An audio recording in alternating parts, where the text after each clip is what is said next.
Hello, I'm Taylor Little, Education and Program Coordinator here at the Age of Steam Roundhouse Museum. This is part of our virtual Steam to Victory for the year 2020. I'm joined today by Lance Miller, who's here to show us a little bit of this Stuart Tank. So we were talking a little bit earlier, Lance, what year was this tank built? This is 1943. It's actually a Cadillac. It was made in Detroit. Its nomenclature is M5A1. It's kind of late in the Stuart family.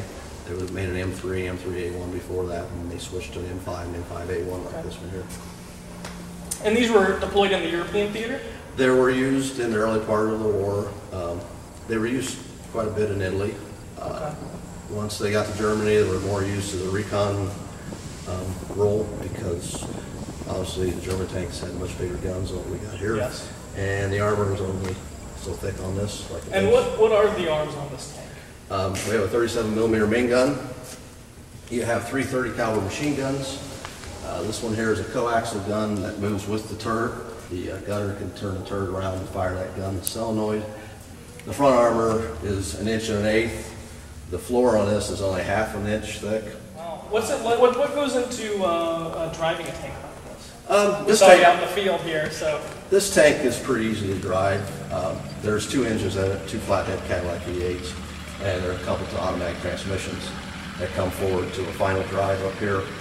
And it's pretty much similar to driving a dozer or anything that's got sticks in it. This tank is very maneuverable and it's very fast. It will run 40 miles an hour for short periods, but far as compared to a Sherman, which top speed on that's like 26 miles an hour, this tank will really run. Yeah, because it's lighter. Yeah, well, it's lighter. Power to weight ratio, this is a little bit higher even than what Sherman had. So. And what would a crew in a tank like this look like? You'd have a driver here. You'd have a co-driver, assistant driver, bow gunner up here in front here. On this side of the turret, you'd have your gunner for the main gun, and on this other side of the turret here is the tank commander. So then the post-war service you mentioned, these didn't really see any action, for the U.S. at least, after World War II. Yes, after World War II, this tank was obsolete.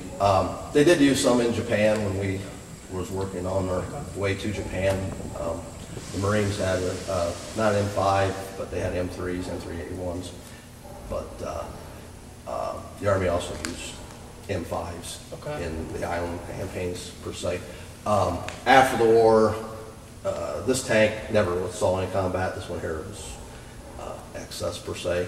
There was 82 of them that went to Canada. We gave them to Canada. And after the Canadians were done with them, they went to Portugal after the war, and they used them some in their revolution. Okay. Anything else you'd like to add about the tank here? Any question you want to ask me, go ahead.